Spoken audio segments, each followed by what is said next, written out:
gonna make a point here. This is a Pokemon battle. I just need to get some things out of the way first. Right.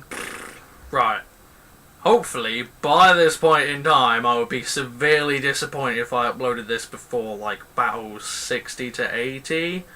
You remember the Heal Block team, where it didn't really go particularly well. I lost quite a lot, but I kept trying to hammer away and trying to make it good, because, like Nintendo, what I do is I take something I did successfully, like the Reflect-type Starmie team, the Trick Room team, which was particularly brilliant, and I try and hammer it until I can get another good result out.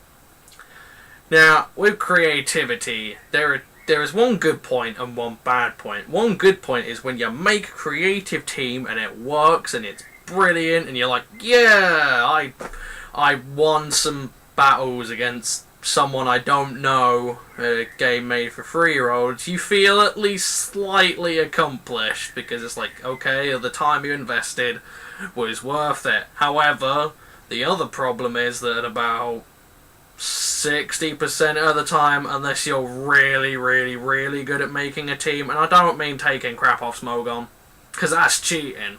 I mean, like, looking at a Pokemon thing like Cerebi, Bulbapedia, you actually make a team that functions properly and works consistently. 60% of the time your teams are going to be shit, and you're going to spend a lot of time floundering going, this won't work, I need to try something else, this won't work, I need to try something else, blah, blah, blah, blah, blah.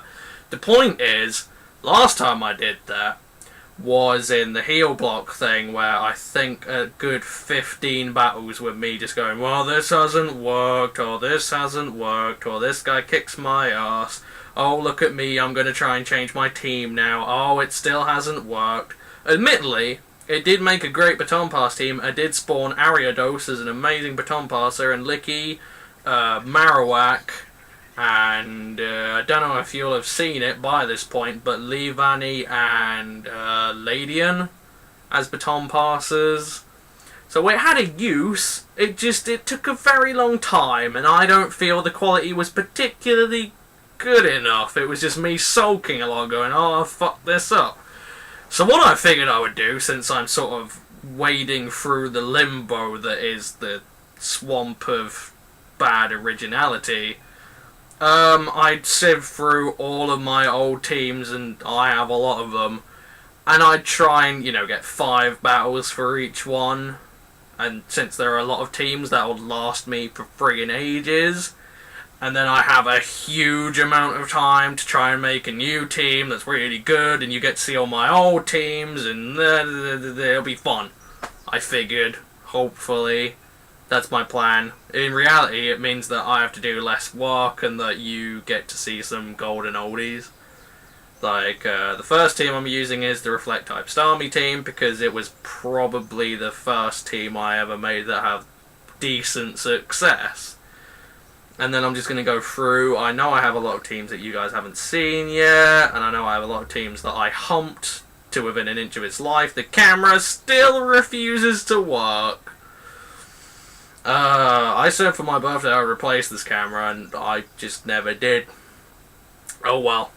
So yeah, that's basically the gist of it. For the next few hours, I'll just be going through my teams again. Come on, camera. Come on, we're nearly there. You can do it. So yeah, just going through my teams again. Hopefully you enjoy the next however many fucking battles I'm going to use them for. If I get a really good team before I finish doing all these battles, then I'll probably, I don't know, dump that in at one point. But it just means I get to go over the teams again. You get to see them again, you get to see some guys I never used, you get to see a crap ton of guys I did use, but they were awesome, so it's okay. And I get time to make some new teams, and maybe we can have slightly more interesting series than me going, oh, this hasn't worked, let me try and change this for next time, blah, blah, blah, blah.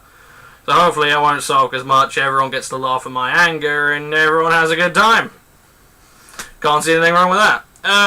Unfortunately, there is another major flaw with my plan, which you'll see now, because I'll start the battle and shut up. Why, thank you, past me. Now future me will take it away, and I will prove a point. When you leave a team, or when when you make a good team, and it's fantastic, and you use it a lot, what I find is that it tends to taper off after about 10 battles, and it doesn't really work anymore, and it doesn't click. So what I've done is I've left this team alone for a while, and I did try going back to my old Trick Room team actually, maybe a couple of days ago. And like this battle, I failed hideously. Because when you make a new team, you're in the loop. You know what this poke will do, you know what this poke will do. You know, they'll support each other, you know why they're there for. When you leave a team to sit for a bit, and you go back to it, generally it takes a while to get into the swing of things, as I prove. Anyway, this is someone against Mike something 100, I don't know. I lead off with Crustle, my good old buddy Gummy. Gotta love this Crustle. He leads off with a Rotom Wash. I don't know why I led off with Crustle, but I did. He's gonna Will-O-Wisp me, which tells me he is the defensive set, so he's gonna have Hydro Pump, Volt, Switch, Pain Split, Will-O-Wisp, yada bollocks, seen it all before. I go for Stealth Rocks, and I don't want to take a Hydro Pump to the face, so I'm gonna switch out, I'm gonna go into Lopunny. I'm gonna make a point. This guy gets a hell of a lot of hacks against him. Doesn't change anything. It should have helped me, but I was too crappy to take advantage of it. So I go Copycat. I was assuming I'd be slower, so I could copy a Wisp and get him, or copy a Volt Switch, but I end up Hydro Pumping him, and he Wisps me. However, now that I've seen he's slower than me, I can Encore him into Will-O-Wisp, and then as he switches out, I get to go for a Heal Bell, everyone's happy, yeah. So that's what happens, he's locked into it, and Lopunny, I forgot how good a special wall Lopunny was. It really is good, not gonna lie.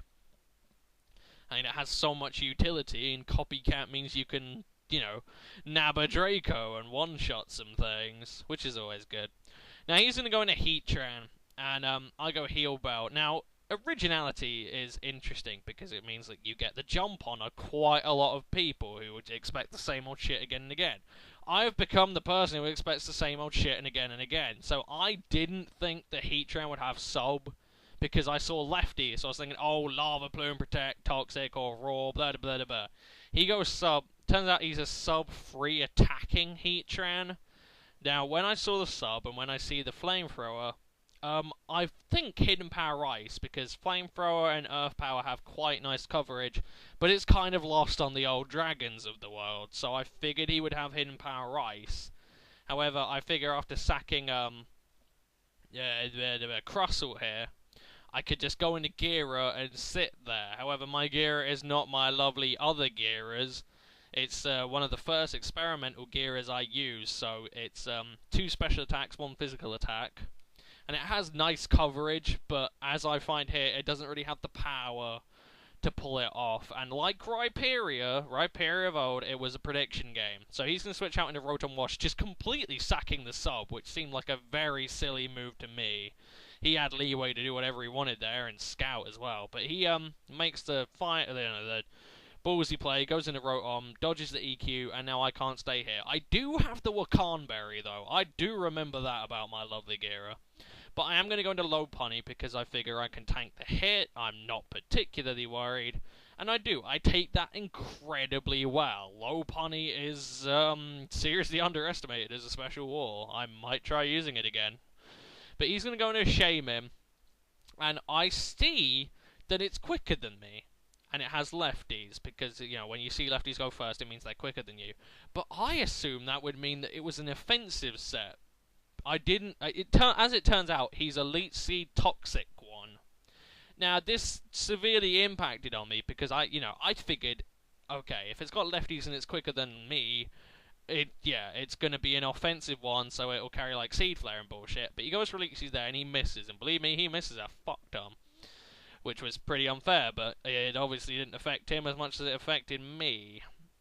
So he goes for Toxic, misses, I go Fire Blast, miss, I've just given away my special game, he knows what I'm doing.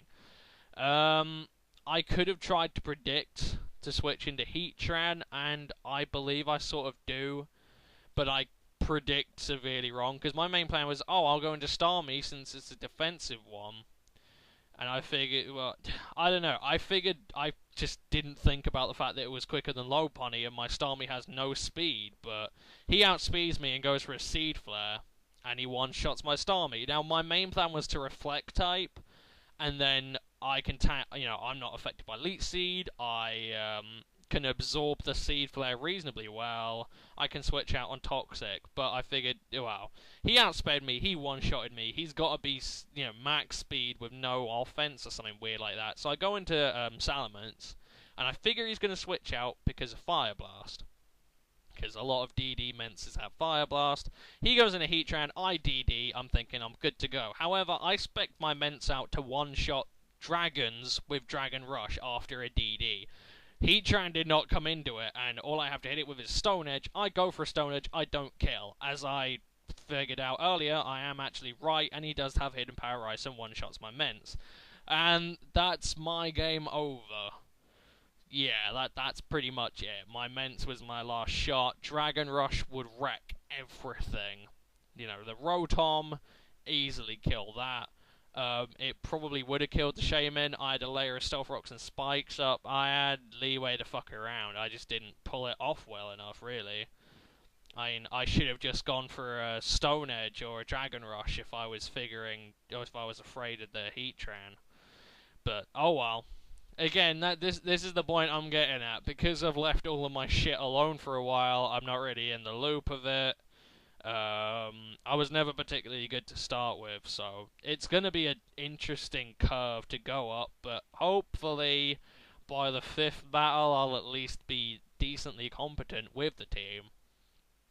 But, to me this is just a nice, way of revisiting crap, and you don't have to see the same old mundane shit again and again and again and again. Although, that said, Pokemon battles are quite mundane shit again and again. But I could go into semantics of it all day. Either way, it turns out he has his own Ments, and he Dragon Claws and one-shots me, so I'm immediately going, hey, look, it's Moxie Scarfed. And I'm going to go into Gerbil, the Mamoswine, because I have Ice Shard. I also have Roar, and I can roar him out and fuck with his day. So he's going to switch out, because he's obviously afraid of the Ice Shard, and he's obviously thinking, hey, I get to have a 6-0. And Stealth Rock Spikes comes so close to killing that Tran, but it doesn't pull it off.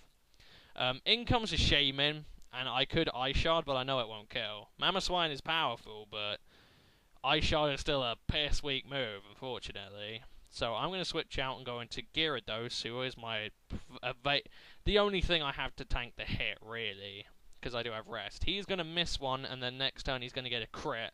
And by the amount of damage you see the crit do, he was not, offensively based. He had a lot of speed, a hell of a lot of speed, but obviously no special attack since that crit fails to kill. I go Fire Blast. I don't get anywhere near killing. Which is, I'll admit, Shaman is bulky, but I do still have quite a lot of special attack investment. But I don't get anywhere near killing it. He's going to take me out of another Seed Flare. I could have tanked 3, I reckon, but he missed one, gets a crit with another. It's, same difference at the end of the day. And now I'm going to go into Mamoswine. I am going to Ice Shard him. He is going to miss another Seed Flare. So he has missed a hell of a lot of moves this battle. But he is content with preserving his 6-0. And if he wants to look really snazzy to his one Pokemon friend, who I don't know why.